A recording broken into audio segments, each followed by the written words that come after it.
এই প্রবল গ্রীষ্মে শরীর ঠান্ডা রাখতে ও মুখে রুচি আনতে বাংলার একটি অতি পুরাতন নিরামিষ রান্না, যা বর্তমানে প্রায় হারিয়ে যেতে বসেছে, তার রেসিপি নিয়ে আজ আমি চলে এসেছি।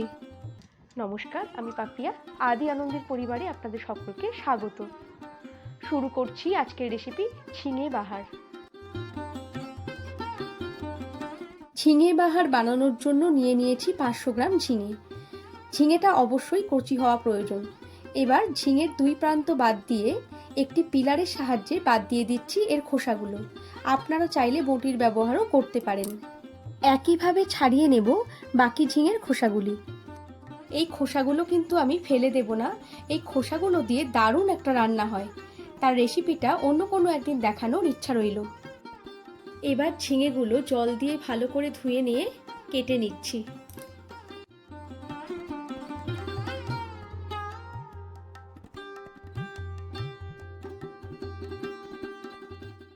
রান্না বিশেষে সবজি কাটার ধরন ভিন্ন ভিন্ন হয়। ঝিঙে বাহারের জন্য এই রকম লম্বা করে ঝিঙেগুলো কেটে নিতে হবে। এবার বানিয়ে নিচ্ছি সর্ষে পোস্তর একটা পেস্ট। মিক্সিং বলে নিয়ে নিচ্ছি 1/2 টেবিল স্পুন সর্ষে, 1/2 টেবিল স্পুন পোস্ত আর সামান্য একটু নুন। নুন দিয়ে সর্ষে বাটলে সর্ষের মধ্যে কোনো রকম তেতো ভাব আসে না। এবার জল ছাড়া সর্ষে আর পোস্ত পাউডার বানিয়ে নিয়েছি। এবার সামান্য একটু জল দিয়ে বানিয়ে নেব একটা পেস্ট।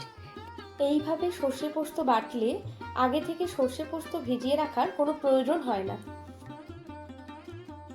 চলে এলাম মূল রান্নাটিতে। কড়াইতে 2 টেবিল স্পুন সর্ষের তেল গরম করে 1/2 টিস্পুন জিরে আর 2টো কাঁচা লঙ্কা চেরা ফোড়ন দিয়ে দিলাম কেটে রাখা ঝিঙেগুলো।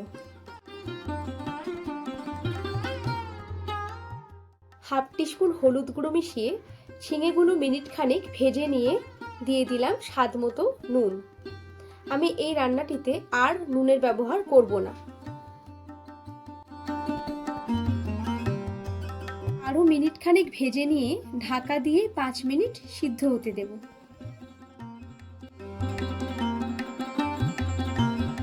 5 মিনিট পর ঝিঙের জলে ঝিঙে প্রায় সিদ্ধ হয়ে গেছে।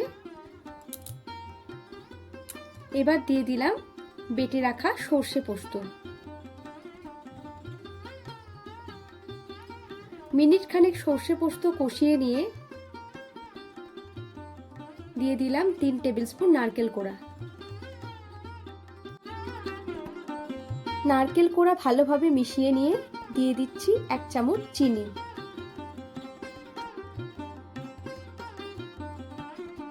এবার দিলাম 4টে কাঁচা লঙ্কা চেরা আর 2 চামচ কাঁচা সর্ষের তেল।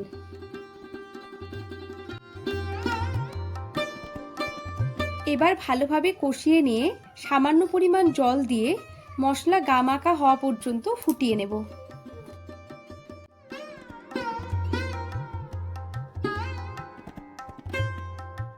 ঝিঙে বাহার পুরোপুরি তৈরি।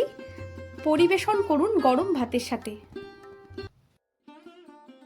রেসিপিটি ভালো লাগলে লাইক, শেয়ার, কমেন্ট আর আমার চ্যানেলটিকে সাবস্ক্রাইব করার অনুরোধ রইল। চলে আসবো আরও একটি নতুন রেসিপি নিয়ে। আপনারা ভালো থাকুন, সুস্থ থাকুন।